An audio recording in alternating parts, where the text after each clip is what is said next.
Daeho Kim sat on the cold metal floor of his prison cell and watched the alien guards walk past. Their feet made clicking sounds on the hard surface. The Velkari were tall creatures with gray skin and 4 arms. They wore dark armor that covered most of their bodies. When they looked at him, their yellow eyes showed no kindness.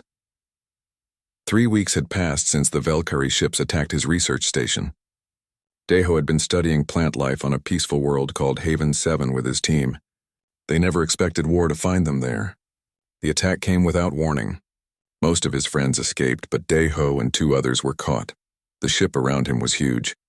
The walls were made of some black metal that felt always cold to touch.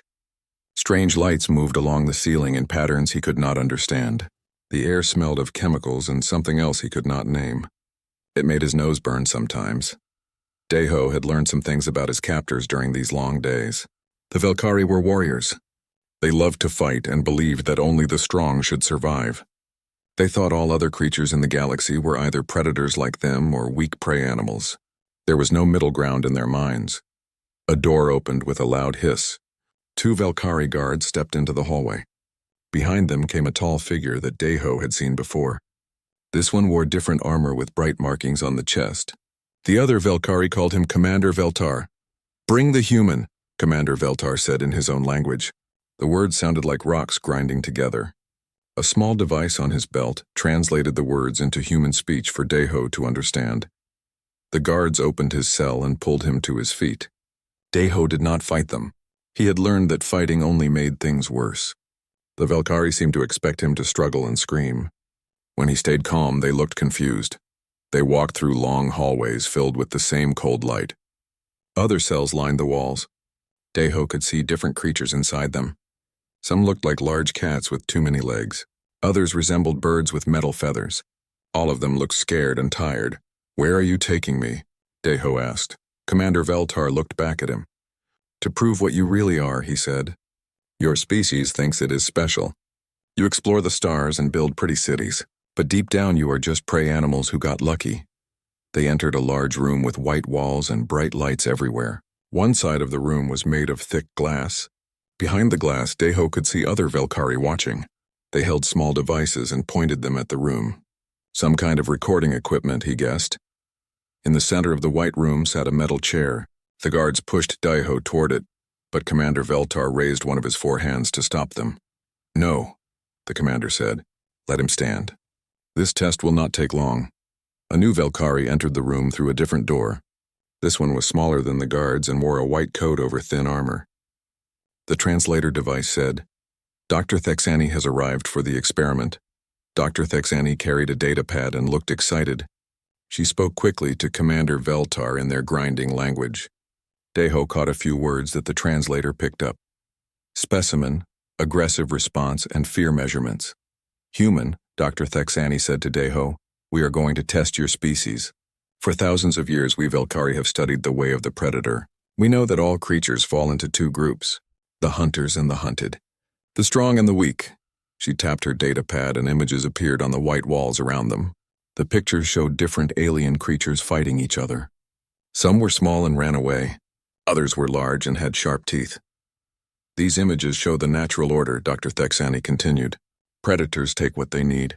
Prey animals hide and hope to survive. This is how the galaxy works. This is how it has always worked." Daeho listened but said nothing. He had studied animal behavior for many years before becoming a plant specialist. The Velkari's ideas seemed too simple to him. Real life was more complex than just hunters and prey. Commander Veltar stepped closer. "Your species confuses us, human. You do not have claws or sharp teeth. You are not very strong or fast. Yet you travel between stars and act like you belong with the predators. This cannot be true. So we will test you," Dr. Thexani said. "We have brought a creature from a death world, a place where only the strongest survive. This creature is young, but it already knows how to kill. It cannot be reasoned with or controlled. It only knows rage and hunger." The doctor pressed something on her data pad. A section of the wall slid open with a grinding sound. Beyond the opening, Daeho could see a dark corridor. Strange sounds came from that darkness. Scratching, snarling, something hitting against metal walls. "The Korath hunter," Dr. Thexani said with pride in her voice. "Even as a cub, it has already killed 3 times. Its species knows only violence from the moment they are born. When we release it into this room with you, we will see what humans really are.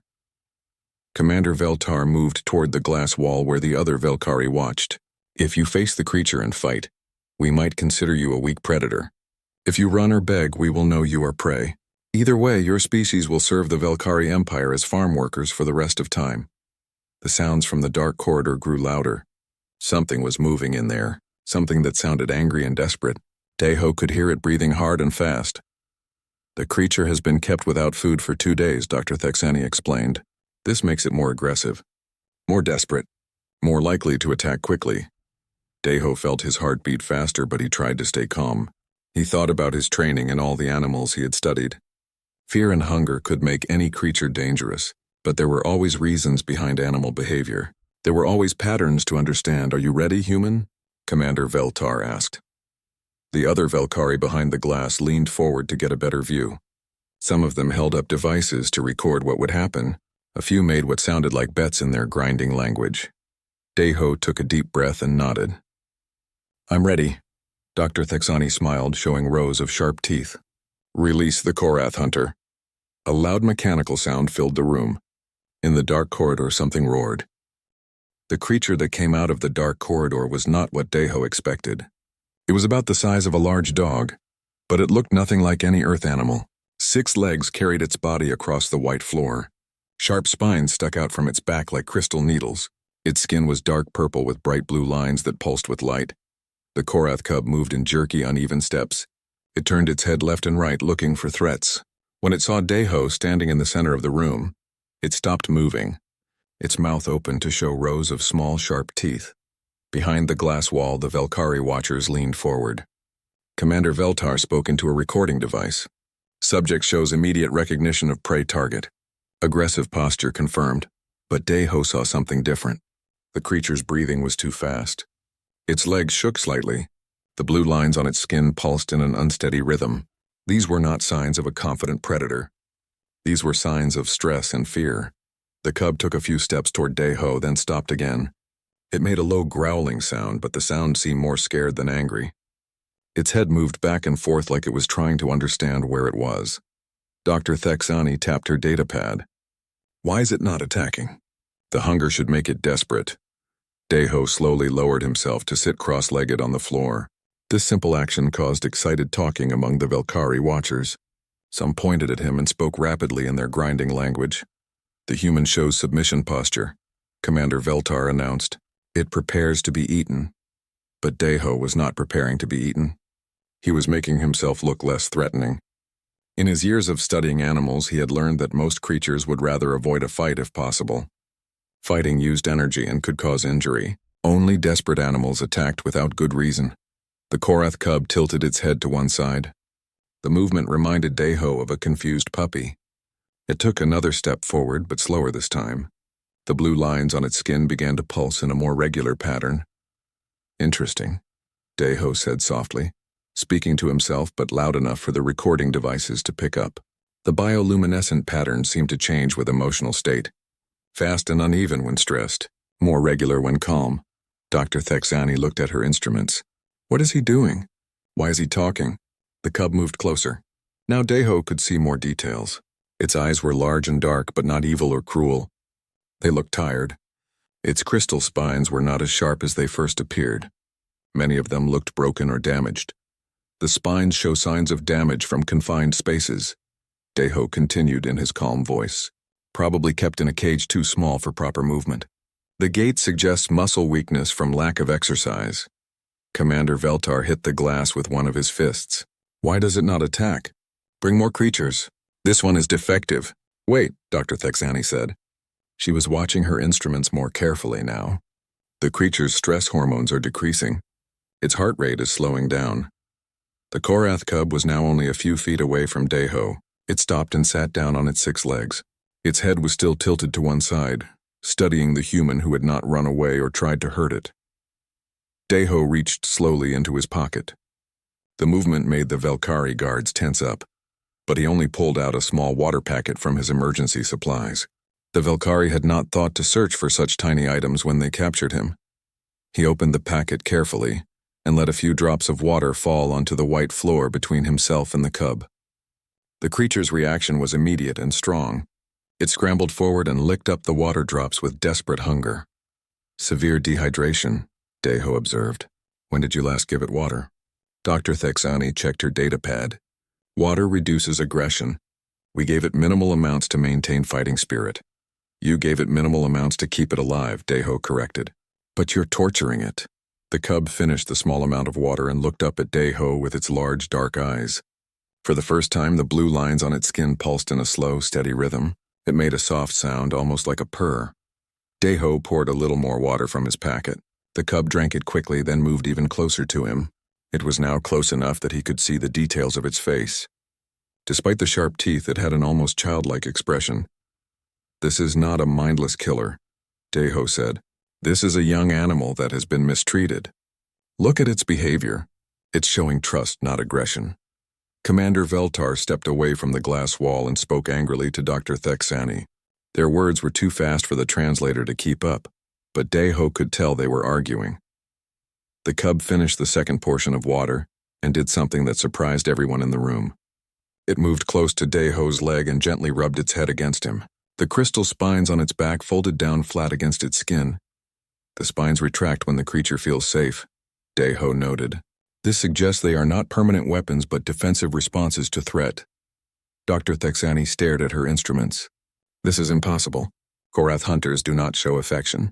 They are solitary predators, are they? Deho asked. Or is that just what you assumed because you only studied them in captivity? Under stress? The cub was now leaning against Deho's side. Its breathing had become slow and regular. The blue lines on its skin pulsed in time with its heartbeat, creating a gentle light show. Deho began to speak in a soft, steady voice. He described what he was observing, but his tone was like someone reading a bedtime story. Subject shows signs of pack bonding behavior, seeks physical contact and warmth, responds positively to gentle vocal tones. The effect on the cub was remarkable. Its eyes began to close. The tense muscles in its 6 legs relaxed. Within minutes, it was curled up against Deho's side, making soft purring sounds. It's falling asleep, one of the Velkari watchers said in amazement. Commander Veltar hit the glass again. This is not possible. Korath hunters do not sleep in the presence of other species. They kill first and eat later. Maybe, Deho said quietly. You never gave them a reason to feel safe before. Dr. Thexani was writing rapidly on her datapad. The creature's stress hormones have dropped to levels we've never recorded. Its brain activity suggests deep relaxation. The cub shifted position and put its head on Deho's lap. Its crystal spines were now completely flat, looking more like decorative scales than weapons. The blue light patterns had settled into a slow, peaceful rhythm. 20 minutes ago, you told me this creature only knew rage and hunger, Deho said. Now it's taking a nap in my lap. Maybe the problem isn't with the creature. Maybe the problem is with how you've been treating it. The room fell silent except for the soft purring of the sleeping Korath cub. The Velkari watchers stared through the glass, trying to understand what they had just seen. Commander Veltar spoke in a low, dangerous voice. This changes nothing. The human used some kind of trick. Some pheromone or chemical we did not detect. But Dr. Thexani was studying her readings more carefully. Sir, I detect no chemical anomalies. No pheromones, no drugs. The human simply showed it kindness. The word kindness seemed to confuse the Velkari. They repeated it to each other in their grinding language as if trying to understand its meaning. Deho gently stroked the cub's head, being careful to avoid the crystal spines. The creature made a happy sound and pressed closer to him. Sometimes, Deho said softly, the strongest thing you can do is choose not to fight. An hour passed in the White Room. The Korath cub slept peacefully in Deho's lap, while the Velkari argued behind the glass wall. Their voices grew louder and more angry as time went on. Some pointed at the sleeping creature and spoke rapidly. Others waved their forearms in frustration. Deho sat very still, not wanting to wake the cub. He could feel its steady breathing and the warmth of its body. The blue lines on its skin continued to pulse in a slow, calming rhythm. Sometimes the cub would make soft sounds in its sleep, almost like it was dreaming. During this quiet time, Deho noticed more details about the creature. Its crystal spines were not all the same size. Some were clearly newer growth, bright and clear. Others were older and showed chips and cracks. A few were missing entirely, leaving small scars on the cub's back. The pattern told a story of a young animal that had been kept in harsh conditions. The newer spines suggested it was still growing, still developing. This was not a fully mature predator. It was essentially a child. Dr. Thexani entered the white room carrying more instruments. She moved carefully, trying not to disturb the sleeping cub. Her yellow eyes showed confusion and something that might have been curiosity. "Human," she said quietly. "What did you do to it?" "I gave it water and treated it with kindness," Deho replied. "Nothing more. That is impossible. Korath hunters cannot be tamed. They are born killers." Deho looked up at her. "Have you ever studied them in their natural environment?" "On their homeworld?" Dr. Thexani hesitated. "We have captured specimens for study. We have observed their behavior in controlled settings. Controlled settings like small cages, like the one you kept this cub in?" The doctor did not answer directly. Instead, she held up a scanner and pointed it at the sleeping cub. "Its biological functions have stabilized. Stress hormones are at normal levels. Brain activity suggests peaceful sleep." "What does that tell you?" Deho asked. "It tells me that our previous data may have been incomplete." The cub stirred in Deho's lap and opened its large, dark eyes. When it saw Dr. Thexani standing nearby, its body tensed for a moment. The blue lines on its skin flickered faster, but then it looked at Deho and seemed to relax again. "Easy," Deho said softly. "She's not going to hurt you." The cub made a questioning sound and looked back at Dr. Thexani. Its crystal spines remained flat against its back, but Deho could feel its muscles ready to move if needed. Dr. Thexani took a slow step closer. May I observe it more closely?" Deho nodded. "Move slowly. Let it see your hands, and maybe try talking to it in a calm voice." The Velkari scientist approached like she was studying a dangerous bomb that might explode. But as she got closer, something interesting happened. The cub tilted its head and made a soft sound, similar to what it had made for Deho. "It's trying to communicate," Dr. Thexani said with wonder in her voice. "Of course it is," Deho replied. "It's an intelligent creature, not just a killing machine." Dr. Thexani held out one of her 4 hands, palm up. The cub sniffed in her direction, then looked at Deho as if asking for permission. "Go ahead," Deho encouraged. "She's a friend." The cub carefully stretched its neck forward and touched Dr. Thexani's hand with its nose. The contact lasted only a second, but it was enough. The scientist's eyes went wide with amazement. "Its skin is warm," she said, "and soft where there are no spines." The text said Korath's skin was cold and hard like armor. "Maybe the texts were wrong," Deho suggested. "Maybe you were only seeing what fear and stress did to them." Behind the glass wall, Commander Veltar was arguing with other Velkari officers. His voice carried through the speakers. "This proves nothing. The creature is sick or defective. We need to test again with a proper specimen." Dr. Thexani ignored the argument and knelt down next to Deho and the cub. "Human, in your studies, have you ever seen behavior like this before?" "Many times," Deho answered.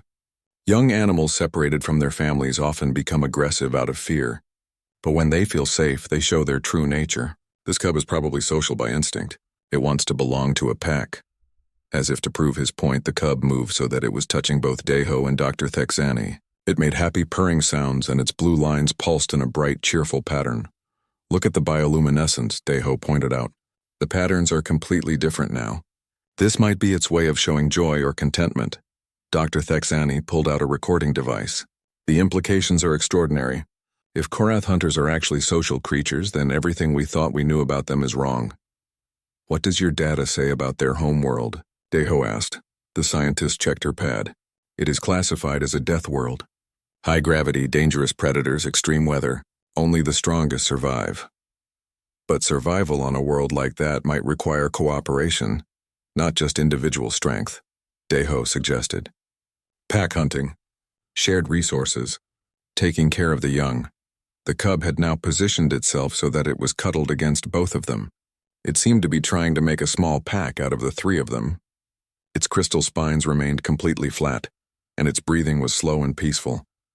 "We need to test this theory," Dr. Thexani said excitedly. "If you are correct, then we have been completely wrong about an entire species. Commander Veltar's voice boomed through the speakers. Dr. Thexani, remove yourself from the test chamber immediately. The scientist looked toward the glass wall, then back at Deho and the cub. What if I refuse? They'll probably force you out, Deho said. But you've seen the truth now. The question is what you'll do with that knowledge. The cub seemed to sense tension in the room. It looked between Deho and Dr. Thexani with concerned eyes. Then it did something remarkable. It reached out with one of its 6 legs and gently touched the scientist's arm as if trying to comfort her. It knows I'm upset, Dr. Thexani whispered. It's trying to help me feel better. Social creatures take care of each other, Deho explained. It sees you as part of its pack now. The door to the White Room slid open with a loud hiss. Commander Veltar entered with 2 armed guards. His yellow eyes were filled with anger. Dr. Thexani, you will step away from the human and the creature immediately. The cub's body tensed at the sight of the armed guards. Its blue lines began to pulse faster, and Deho could feel its muscles preparing to run or fight. But it did not move away from its new pack members. Commander, Dr. Thexani said, standing up slowly, I believe we need to reconsider our conclusions about this species. The only conclusion is that this test was contaminated, Commander Veltar growled. We will dispose of the defective creature and find a proper specimen. At the word dispose, something changed in the room. The cub looked up at Deho with understanding in its dark eyes. It might not speak their language, but it knew what danger sounded like. Deho felt his own muscles tense. For the first time since his capture, he felt truly angry. These creatures had tortured a young animal and called it science. Now they wanted to kill it because it had shown them something they did not want to see. You're not taking it anywhere, Deho said quietly. Commander Veltar laughed, a harsh sound like grinding metal. The prey animal thinks it can give orders to predators. But Dr. Thexani stepped between the commander and Deho. Sir, this creature may hold the key to understanding an entire species. We cannot simply destroy valuable research data. The cub pressed closer to Deho, seeking comfort and protection. Its bioluminescent patterns had changed again, showing rapid flashes that seemed to indicate fear and confusion. Sometimes, Deho said, gently stroking the cub's head, the most important discoveries come from questioning what we think we already know. The tension in the White Room grew thick as Commander Veltar stared at Dr. Thexani. His forearms moved restlessly, and his yellow eyes showed the kind of anger that usually led to violence among the Velkari. The armed guards behind him shifted their weapons, waiting for orders. Dr. Thexani, the commander said in a low, dangerous voice, you will step aside now, or you will be removed from this project permanently. The scientist looked down at Deho and the Korath cub. The small creature had pressed itself against both of them, its blue bioluminescent lines pulsing rapidly with fear. Its crystal spines remained flat, but its large dark eyes showed intelligence and worry. Commander, Dr. Thexani said carefully, what if everything we believed about predator species is wrong? Impossible, Commander Veltar snapped. The Velkari have studied combat and predation for thousands of years. We know strength when we see it. Deho continued to gently stroke the cub's head while he spoke. With respect, Commander, you've studied captive animals under extreme stress. That's not the same as understanding their true nature. One of the guards raised his weapon, but Commander Veltar held up a hand to stop him. Explain yourself, human. This cub has been kept in a small cage, given minimal water, and isolated from its own kind, Deho said. Any creature would become desperate and aggressive under those conditions. Even humans. Dr. Thexani pulled out her datapad and began reading from it. Our records show that captured Korath specimens typically die within weeks of capture. We assumed they were too aggressive to adapt to captivity. Or too social, Deho suggested. Social creatures need interaction and companionship to survive. Without it, they get sick and die. The cub made a soft sound and looked up at Deho with trust in its eyes. Then it did something that surprised everyone in the room. It carefully moved away from Deho and approached Dr. Thexani. Moving slowly and deliberately, it touched her leg with its nose, then sat down next to her. It's choosing to trust her, Deho observed, even though she's the same species that captured it. Dr. Thexani knelt down and carefully placed one hand near the cub. The creature sniffed her fingers, then gently pressed its head against her palm. Its bioluminescent patterns shifted to a warm, steady glow. Remarkable, she whispered. Its stress hormones are remaining stable even as it forms new social bonds. Commander Veltar watched this interaction with confusion and growing frustration. This proves nothing. One defective specimen cannot change our understanding of an entire species. Then let me tell you what I've observed, Deho said, standing up slowly so he wouldn't startle the cub. This creature shows complex communication through bioluminescence. It demonstrates pack bonding behavior. It responds to kindness with trust and to threat with defensive postures rather than immediate attack. He gestured to the cub, which was now contentedly sitting between him and Dr. Thexani. Look at its body language. This is not a mindless killer. This is a young, intelligent being that wants to belong somewhere. Dr. Thexani scanned the cub again with her instruments. The biological data supports his observations. Brain structure suggests high intelligence. Social bonding hormones are active. This creature is designed for pack cooperation. Furthermore, Deho continued, the crystal spines retract when it feels safe. They're not permanent weapons, but defensive adaptations. On a dangerous world, a creature might need armor sometimes and flexibility other times. Commander Veltar stepped closer, his anger visible in the way his yellow eyes narrowed. Even if your observations are correct, it changes nothing. Weak species serve strong species. That is the natural order. But what if strength isn't just about fighting? Deho asked. What if real strength is about building alliances, solving problems, and taking care of others? The cub seemed to sense the tension rising in the room. It moved so that it was positioned between Deho and Commander Veltar, not aggressively but protectively. Its bioluminescent pattern shifted to a brighter blue and it made a low sound that was clearly a warning. Incredible, Dr. Thexani breathed. It's trying to protect the human from perceived threat. Korath hunters do not protect other species, Commander Veltar declared. This is impossible. Maybe Korath hunters protect members of their pack, Deho suggested. Regardless of species, the commander's frustration reached a breaking point. He barked orders to his guards in rapid Velkari.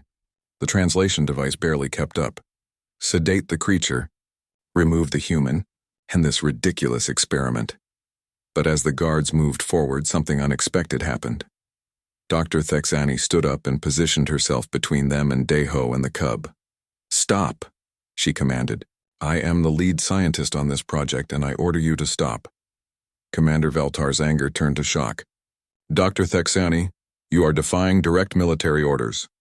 I am protecting valuable research data, she replied firmly. If we destroy this specimen now, we may lose the key to understanding an entire species. Think of the strategic advantages if we could form alliances with intelligent pack hunters, instead of just enslaving agricultural species. The cub had moved to stand next to Dr. Thexani, its body language clearly showing support for her decision. Its crystal spines remained flat, but its posture was alert and ready. Deho felt a surge of respect for the Velkari scientist. She was risking her career and possibly her life to do what she believed was right. Dr. Thexani raises an interesting point, said a new voice from the observation area. Through the glass, a different Velkari approached the speaking device. This one wore more elaborate armor with golden markings. General Kakstar, Commander Veltar said, clearly surprised. I have been watching this experiment with great interest, the general continued. If Dr. Thexani is correct and these creatures can form military alliances, they would be far more valuable as partners than as slaves. Commander Veltar looked between the general, the scientist, and the small group in the White Room. But sir, they are just prey animals, are they? General Kakstar asked. Veltar, how many of our own soldiers have died trying to capture Korath specimens? The commander hesitated. 73, sir. 73 trained Velkari warriors, killed by creatures you call prey animals. Perhaps it is time to reconsider our assumptions. The cub had been watching this exchange with obvious intelligence. Now it approached Commander Veltar slowly, its movements careful and non-threatening. When it was close enough, it sat down and looked up at him with curious eyes. The commander stared down at the creature that had supposedly been bred for nothing but violence. Its bioluminescent patterns pulsed in a gentle, steady rhythm. Its crystal spines remained completely flat. It made a soft sound that could only be described as friendly. It's trying to communicate with me, Commander Veltar said, his voice filled with confusion. Yes, Deho said quietly, because despite everything you've done to it, It still believes you might be capable of kindness. For a long moment, the white room was completely silent except for the soft purring of the Korath cub. The mighty Velkari warrior stared down at the small creature that was offering him trust and friendship, despite having every reason to hate him. Finally, Commander Veltar knelt down and carefully extended one of his hands toward the cub. The creature sniffed his fingers, then gently pressed its head against his palm. By the void, the commander whispered, "What have we been doing?" 3 days later, the entire research section of the Velkari ship had changed. Word of the tamed Korath hunter had spread through the crew like wildfire. Some Velkari came to observe through the glass walls, watching in amazement as the cub played gently with Deho and showed friendly behavior toward Dr. Thexani and even Commander Veltar. Deho had been moved to better quarters, though he was still technically a prisoner. The cub, which he had privately begun calling Bitna after a Korean word meaning to shine, stayed with him constantly. The small creature had grown visibly healthier with proper food, water, and companionship. But not everyone on the ship was happy with these developments. Admiral Thuvan, the ship's commanding officer, had arrived that morning to see the situation for himself. He was older than the other Velkari, with scars across his gray skin that spoke of many battles. His yellow eyes showed no kindness as he studied the reports Dr. Thexani had prepared. "This is all very interesting," Admiral Thuvan said as he stood in the observation room, watching Deho and Bitna through the glass. "But it proves nothing about the human species as a whole." General Kakstar stood beside him. "Sir, the implications are significant. If humans possess natural abilities to pacify aggressive species, they could be valuable allies rather than agricultural slaves. Or," Admiral Thuvan said coldly, "this human has some unknown ability that others of his species lack. We cannot base policy on a single example." Dr. Thexani spoke up from her position at the control console. "Admiral, we have conducted additional tests." The humans' companions, who were captured at the same time, show similar responses to the other test creatures we have on board. This was news to Deho. Through the glass he could see the Velkari discussing something that involved him, but he could not hear their words. Bitna sensed his tension and pressed closer to him, making soft, comforting sounds. Admiral Thuvan turned to face Dr. Thexani directly. "Explain." "We allowed the other humans to interact with different species in our collection. A Zephyrian acid cat that had been completely hostile became calm around the female human, Yunmi. The male human, Taewoo, successfully communicated with a pack of miners' beetles that we had assumed were non-intelligent. Commander Veltar, who had been unusually quiet since his encounter with Bitna, added his own observations. "Sir, I have reviewed our historical data on human encounters. In every case where humans were present during first contact with new species, peaceful outcomes were more likely." Admiral Thuvan's expression grew darker. "Are you suggesting that humans are somehow superior to Velkari in dealing with other species?" The question hung in the air like a challenge. Deho could see the tension even through the glass, and Bitna picked up on it as well. The cub's bioluminescent pattern shifted to a more agitated blue, and its crystal spines began to rise slightly from its back. "Not superior," General Kakstar said carefully. "Different. Perhaps complementary to our own strengths." "Unacceptable," Admiral Thuvan declared. "The Velkari Empire leads through strength and dominance. We do not need the assistance of weaker species to maintain control." He activated the communication system that allowed him to speak directly into the White Room. "Human, you will be separated from the creature immediately. We require additional testing to determine if your influence is natural or artificial." Through the speaker, Deho heard these words clearly. He looked up at the observation windows and spoke calmly into the recording devices. "Admiral, if you separate us, you'll damage the trust we've built. Bitna will become stressed and frightened again." "The creature is not your concern," Admiral Thuvan replied. "Guards, enter the chamber and remove the human." The door to the White Room slid open and 4 armed Velkari guards entered. Bitna immediately moved to position itself between Deho and the approaching soldiers. Its crystal spines rose to their full height, and its bioluminescent patterns shifted to rapid, bright flashes that clearly indicated alarm. But Bitna did not attack. Instead, it made a series of complex sounds almost like it was trying to speak. Its body language was defensive but not aggressive. It was trying to communicate that Deho was under its protection. Remarkable, Dr. Thexani said, studying her instruments. The creature is attempting verbal communication. This level of intelligence is unprecedented in our records. One of the guards raised a stun weapon toward Bitna, but Commander Veltar stepped forward quickly. Wait, he ordered. Do not harm the creature. Admiral Thuvan turned to glare at the commander. Veltar, you forget your place. No, sir, Commander Veltar replied firmly. I remember my duty, and my duty is to protect valuable Velkari assets. This creature represents a breakthrough in our understanding of alien species. The guard with the stun weapon hesitated, caught between conflicting orders from superior officers. In that moment of uncertainty, something unexpected happened. Dr. Thexani's communication device beeped with an incoming message. She read it quickly and her expression changed to one of amazement. Admiral, she said urgently, I'm receiving reports from other sections of the ship. The creatures we've been studying are all showing similar calming responses, not just to humans but to each other. The entire containment level has become peaceful. Admiral Thuvan frowned. Explain. The Korath cub's behavioral changes seem to be influencing other creatures through some form of chemical or pheromonal communication. Species that have been hostile and isolated are now showing social behaviors. Through the glass, they could all see Bitna still standing protectively near Deho, but now its crystal spines were retracting again, and its bioluminescent patterns had shifted to a steady, calming rhythm. The creature seemed to be actively trying to reduce tension in the room. Deho gently placed his hand on Bitna's back. She's trying to keep everyone calm, he said. She doesn't want anyone to get hurt. General Kaxitar stepped closer to Admiral Thuvan.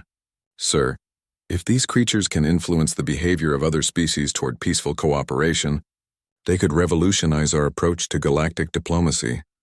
More than that, Dr. Thexani added excitedly, they could help us understand species we previously thought were impossible to communicate with. The strategic advantages would be enormous.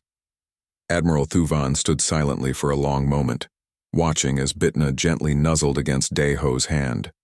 The small creature looked up at the observation windows with its large, intelligent eyes, and for a moment it seemed like it was looking directly at the Admiral.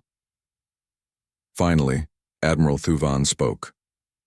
Dr. Thexani, prepare a full report on your findings. General Kaxtar, contact the Empire Council. Tell them we may have discovered something more valuable than agricultural slaves. He turned to Commander Veltar. Commander, dismiss your guards. The human and creature will remain together for continued observation.